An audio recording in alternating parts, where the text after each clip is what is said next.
વાવ પંથકમાં હવામાન વિભાગની આગાહી બાદ કમોસમી વરસાદ શરૂ થયો છે. આજે 31 ડિસેમ્બરે સાંજે લગભગ 4 વાગ્યાની આસપાસ આકાશમાં કાળા વાદળો છવાયા હતા અને ત્યારબાદ વરસાદ વરસ્યો હતો. શિયાળાની ઋતુમાં અચાનક આવેલા વાતાવરણના પલટાથી સમગ્ર વિસ્તારમાં ચોમાસા જેવો માહોલ સર્જાયો હતો. આ કમોસમી વરસાદને કારણે ખેડૂતોમાં ભારે ચિંતા વ્યાપી છે. અગાઉ પડેલા કમોસમી વરસાદથી થયેલા નુકસાનમાંથી ખેડૂતો હજુ બહાર આવ્યા નથી, ત્યારે ફરી એક વખત વરસાદ પડતા તેમની મુશ્કેલીમાં વધારો થયો છે. ખેડૂતોને ભીતિ છે કે જો વરસાદ વધુ પ્રમાણમાં ચાલુ રહેશે તો ઊભા પાકોને મોટું નુકસાન થઈ શકે છે.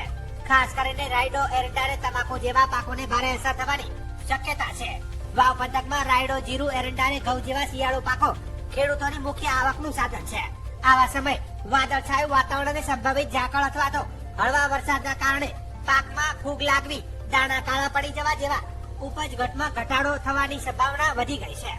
ખેડૂતોનું કહેવું છે કે જો આગામી દિવસોમાં હવામાન સાફ ન થાય અને વરસાદ ચાલુ રહે તો શિયાળુ પાકોને મોટું આર્થિક નુકસાન સહન કરવું પડી શકે છે.